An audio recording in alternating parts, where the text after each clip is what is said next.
तो hello guys, आज हम लोग स्टार्ट करने वाले एम्ब्रायोलॉजी।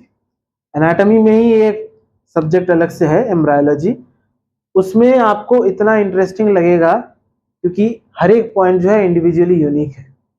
कुछ लोगों को ये टफ लगता है, बट अगर आप एक एक पॉइंट को समझे और आप विजुअलाइज कर पाए कि आप एक्चुअली कैसे फॉर्म हुए या कैसे बने, वो इतना इंटरेस्टिंग होता है। सो हम इसके साथ साथ आगे बढ़ते हैं। आज बेसिकली एक इंट्रोडक्शन क्लास है कि एक्चुअली एम्ब्रायोलॉजी में हम क्या क्या डील करते हैं, उसके बारे में हम लोग जानेंगे। अब एम्ब्रायो मतलब आपको क्या पता है? फर्टिलाइजेशन के बाद जाइगोट बना, जाइगोट के बाद एम्ब्रियो बना, अब एम्ब्रियो के बाद फीटस बनेगा। तो पूरा जो फेज है उसको हम एम्ब्रायोलॉजी के अंदर स्टडी करते हैं। अब हर एक नए टॉपिक का एक फादर होता है जिसने कुछ काम किया हो, कुछ इन्वेंट किया हो, कुछ डिस्कवर किया हो। उसमें आपको कार्ल अर्नस्ट वॉन बेयर, इनको बोलते हैं फादर ऑफ एम्ब्रायोलॉजी, और पंचानन महेश्वरी को बोलते हैं फादर ऑफ इंडियन एम्ब्रायोलॉजी। अब रीजन यह है कि हम तो पढ़ रहे थे एनाटॉमी, अचानक से एम्ब्रियोलॉजी पढ़ने की क्या जरूरत पड़ी? एम्ब्रायो हिस्टोलॉजी जो हम पढ़े उसका बेसिक पर्पस था कि माइक्रोस्कोपिक लेवल पे एक एनाटॉमिकल स्ट्रक्चर को देखना। इसका क्या पर्पस है? इसका तो ग्रॉस के साथ कोई लिंक नहीं है, बट आपका जो ग्रॉस एनाटॉमी बन रहा है आपकी बॉडी में, जो अब दिख रहा है वो कैसे बना, उसको हम स्टडी कर रहे हैं। अब उसमें कुछ कुछ स्टेजेस पे आपका कुछ डिफेक्ट्स आ रहे हैं, किसी कारणवश कोई चेंजेस आ रहे हैं, तो वो क्या कर रहे हैं, आपके जो आफ्टर बर्थ लाइफ है या फिर अभी जो आपकी स्थिति है उसमें चेंजेस ला रहे हैं। जैसे आप लोग सुने होंगे कॉन्जॉइंट ट्विंस। क्या होता है? किसी का सर जुड़ा होता है, किसी का वर्टिब्रल कॉलम जुड़ा होता है, तो अलग अलग से डिफेक्ट्स होते हैं। तो वो क्या होता है, एम्ब्रायोलॉजिकल लेवल पे कोई चीज आपकी डिफेक्टिव हुई है, उसका इफेक्ट आपको ग्रॉस में मिल रहा है, इसीलिए इसको पढ़ना बहुत जरूरी है। ये तो हो गया आपका आपको क्या कहते हैं इसको, कंजेनाइटल वे में अगर बात करें तो सारे जो कंजेनाइटल हर्नियाज है, आप बॉक्डाइलिक हर्निया हम लोग पढ़ेंगे आगे, बॉक्डाइलिक हर्निया, मॉर्गैग्नी हर्निया, डायफ्राम के हो गए। फिर आपका कभी कभार फोरगट, मिडगट, ये सबसे स्ट्रक्चर्स निकल जाते हैं, तो ओम्फेलोसील हो गया। फिर और भी ब्रेन ब्रेन का अगर कुछ मेनिंजस निकल गए तो मेनिंगोसील हो गया। तो ये सब डिफरेंट डिफरेंट हर्नियाज हो सकते हैं। अब अगर बात करें, एक ड्रग होता था पहले, अमेरिका में बहुत कॉमन था, थैलिडोमाइड बोलते थे। तो वो क्या करता था, आपके जो मॉर्निंग सिकनेस है उसको ट्रीट करने में हेल्प करता था। जो फीमेल्स का जो प्रेगनेंसी के वक्त मॉर्निंग सिकनेस होता था उसको ट्रीट करने में हेल्प करता था। बट उससे बाद में देखा गया क्या, मोस्ट ऑफ द फीमेल्स जो वो लेते थे, उनके बच्चों में जो आफ्टर बर्थ आता था उसमें लिम्ब डिफेक्ट्स देखने को मिलते, उसको कहते हैं फोकोमेलिया। ऐसे छोटे छोटे जो लिम्स है, लिम्स पूरा डेवलप नहीं करते और एब्सेंट भी नहीं होते, बट छोटा छोटा बन जाता है, तो उसको फोकोमेलिया बोलते हैं। मतलब पेंगुइन टाइप लिम्स बन जाते हैं। तो फिर उस ड्रग को बैन कर दिया गया।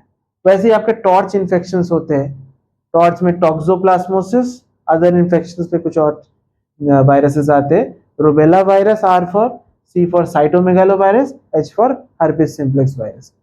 ये सब आपका क्या होता है, मतलब एकदम अजीब सा बॉडी बनाता है जो आपका बेबी बनता है, तो इसको बोलते हैं टेराटोजेंस। टेराटो वर्ड का मतलब होता है मॉन्स्टर लाइक, मतलब कुछ डिफेक्टिव, कुछ एबनॉर्मलिटी दिखना इन द स्ट्रक्चर, नॉट कि ब्रेन का मेंटल रिटार्डेशन है, वो सब नहीं, इन द स्ट्रक्चर। तो इसके स्टडी को, टेराटोजेंस के स्टडी को बोलते हैं टेराटोलॉजी। इसका हम अलग से एक वीडियो बनाएंगे। उसी के साथ साथ आपका जो इसीलिए बोलते हैं, जो मदर प्रेगनेंसी के वक्त होती है तो बहुत केयर लेना पड़ता है, स्मोकिंग मत करो, अल्कोहल मत पियो, क्योंकि वो सब प्लेसेंटा के थ्रू आपका बेबी तक पहुंच जाता है और फिर डिफेक्ट्स लाने शुरू कर देते हैं। फिर आपका जो फॉलिक एसिड होता है, B9 मैंने लिखा है यहाँ पर। एक्चुअली ये जो बोर्ड में बहुत सी चीजें लिखी हुई है, क्योंकि इंट्रोडक्शन है तो जस्ट बेसिक टर्मिनोलॉजीज लिखी है, मैं एक्सप्लेन करता हूँ उसको। तो ये जो फोलिक एसिड है, फोलिक एसिड आपके जो न्यूरल ट्यूब बनता है जिससे आपका ब्रेन स्पाइनल कॉर्ड बनता है, उसके डेवलपमेंट में बहुत यूजफुल होता है। अगर फॉलिक एसिड की डिफिशियंसी होगी वो नहीं बन पाएगा, प्रॉपर्ली नहीं बनेगा, फिर से mental retardation. Cleft palate, cleft lip के प्रॉब्लम्स आते हैं। फिर एक टर्म आता है ऑन्टोजेनी रिकैप्सुलेट्स फाइलोजेनी। फाइलोजेनी मतलब इवोल्यूशन, ऑन्टोजेनी मतलब स्टडी ऑफ एम्ब्रियो, मतलब एम्ब्रियो कैसे कैसे प्रोग्रेस करता है, उसी के साथ साथ हम देख सकते हैं कि इवोल्यूशन कैसे कैसे हुआ है।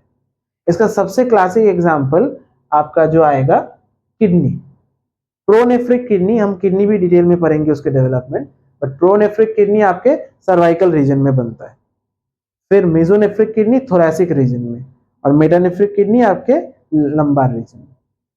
प्रोनेफ्रिक किडनी आपके साइक्लोस्टोम्स, आप सुने होंगे फिशेस में जो होता है साइक्लोस्टोम्स एक पार्ट होता है साइक्लोस्टोमाटा, तो उसमें आपका प्रोनेफ्रिक किडनी होता ही है, मतलब परसिस्टेंट हो जाते हैं। हमारे में होता नहीं है आफ्टर बर्थ। मेसोनेफ्रिक किडनी आपके most of the fishes amphibians इसमें परसिस्टेंट रहता है। मेटानेफ्रिक किडनी जो लास्ट वाला बनता है ये हम में होता है, दो रेप्टाइल्स बर्ड्स और मैमल्स में होता है।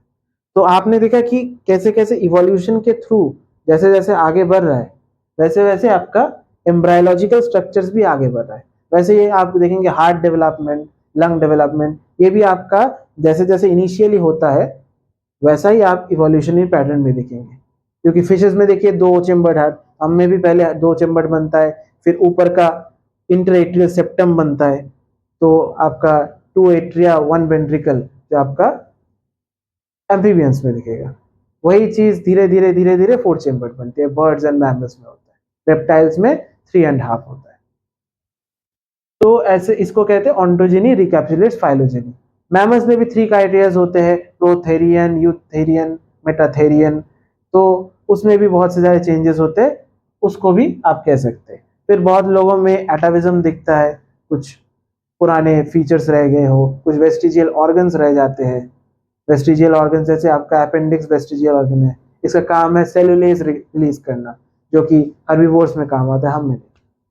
आपका पिन्ना हो गया वेस्टिजियल, फिर आपका जो निक्टेटिंग मेम्ब्रेन होता है वो वेस्टिजियल होता है, islets.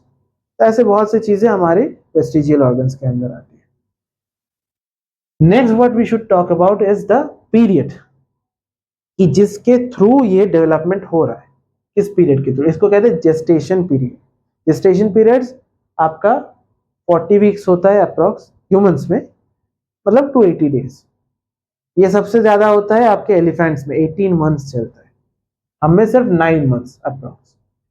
Estimated date of delivery जब है ना वो गायनेकोलॉजिस्ट इसको सजेस्ट करता है कि कब आपकी डिलीवरी हो सकती है, तो उसको हम देखते हैं 9 मंथ्स फ्रॉम एलएमपी। एलएमपी इसको सजेस्ट करता है कि कब आपकी डिलीवरी हो सकती है, तो उसको हम देखते हैं 9 मंथ्स फ्रॉम एलएमपी। एलएमपी मतलब लास्ट मेंस्ट्रुअल पीरियड, क्योंकि उसी से हमें एक्चुअली फिजिकली पता चलता है कि हाँ आपका शायद फर्टिलाइजेशन हुआ, इसीलिए तब से हम कैलकुलेट करते हैं कि लास्ट मेंस्ट्रुअल पीरियड कब हुआ था, उससे 9 महीने प्लस 7 डेज, ऐसा करते हैं estimated date of delivery. Chinese लोग कुछ और करते हैं कि आपका जो डे ऑफ फर्टिलाइजेशन होता है उससे ही आपका एज कैलकुलेट करना चालू कर देते हैं। तो अगर डे ऑफ फर्टिलाइजेशन से पकड़े तो 9 महीना हुआ, देन बर्थ हुआ, तो उनका जो फर्स्ट बर्थडे होता है वो एक्चुअली आपके 3 महीने बाद होता है आफ्टर बर्थ। तो that is interesting fact. USG में हम जब करते हैं तब आप बाईपैराइटल डायमीटर देखते हैं, दो पैराइटल बोन्स के बीच का डायमीटर देखते हैं, जितना जितना डायमीटर होगा उसके अकॉर्डिंग हम एज बता पाते हैं। और सोमाइट पीरियड में हम नंबर ऑफ सोमाइट्स गिन के भी एज बता सकते हैं। नाउ रिगार्डिंग जो टाइम स्केल मैंने ड्रॉ करने की कोशिश की है, जो 0 वीक मतलब जो इनिशियल पीरियड से आपका 3rd वीक तक, इसको कहते हैं प्री एम्ब्रायोजेनिक पीरियड। 3rd वीक से 8th वीक तक बोलेंगे embryo, 8th to 28 actually birth तक ही बोलेंगे, 8th टू बर्थ तक हम फीटस बोलेंगे जो ग्रॉस स्ट्रक्चर होता है। बट उसमें भी 28th week to 7 days after birth, इसको बोलते हैं पेरीनैटल पीरियड। इसका क्यों 28 वीक्स का महत्व है, क्योंकि 7th मंथ है। 7th मंथ में आपका जो एल्वियोली होता है वो डेवलप हो जाता है, सर्फेक्टेंट बन जाता है जो लेसिथिन होता है, उसकी वजह से बच्चे को जो रेस्पिरेटरी सिंड्रोम्स होते हैं, मतलब सांस लेने में मुश्किलें नहीं होती, मतलब प्री मैच्योर डिलीवरी है बट वो सस्टेन कर सकता है। अब 28 weeks to 7 days after birth, अब 7 days to 1 month इसको कहेंगे neonate, 1 month to 1 year infant, उसके बाद तो पीडियाट्रिक्स डिपार्टमेंट में चला जाए। Next what we need to talk about is कि ये ग्रोथ होता कैसे है, जो बच्चे का ग्रोथ हो रहा है वो कैसे होता है। तो नॉर्मली डिफरेंशिएशन ऑफ सेल्स होते हैं, मतलब सेल अपने आप में बहुत से डिफरेंशिएशन कर लेते हैं, अपने अपने जो काम है बांट लेते हैं। तो डिफरेंशिएशन के बाद होता है सेल डिटर्मिनेशन। डिटर्मिनेशन मतलब अब स्पेसिफाई करो कि कौन सा किसको क्या फंक्शन करना है, किसको कैसे काम करना है, किसको किसको और इंड्यूस करना है ग्रोथ। इंड्यूसर्स की बात करेंगे, शायद ये इंड्यूसर्स का पार्ट अभी आपको इजीली नहीं समझ में आएगा, जब हम डिटेल में स्ट्रक्चर्स देखेंगे तब समझ में आएगा, बट अभी के लिए मैं जस्ट इंट्रोड्यूस कर रहा हूँ। उसके सेल डिटर्मिनेशन होने के बाद कि तुम क्या करोगे, उसके बाद होगा मॉर्फोजेनेसिस, मतलब मॉर्फोलॉजिकल चेंजेस क्या होते हैं। एम्ब्रायो तो जाइगोट तो एक सेल, मतलब एकदम माइक्रोस्कोपिकल, उससे एम्ब्रियो बनता है, ब्लास्टोसिस्ट वगैरह बनते हैं, फिर आप देखेंगे ऐसा फीटस का स्ट्रक्चर होता है क्रेनियोकॉर्डल फोल्डिंग के बाद।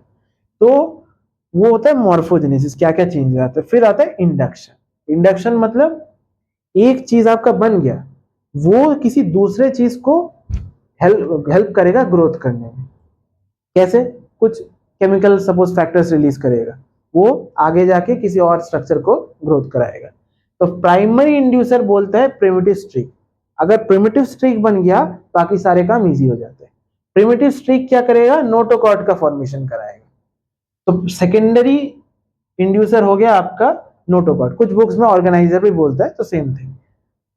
अब नोटोकॉर्ड क्या कराएगा? आपका न्यूरल ट्यूब का फॉर्मेशन कराएगा, वो हो जाएगा टर्शियरी इंड्यूसर। न्यूरल ट्यूब आगे आपका सोमाइट फॉर्मेशन कराएगा।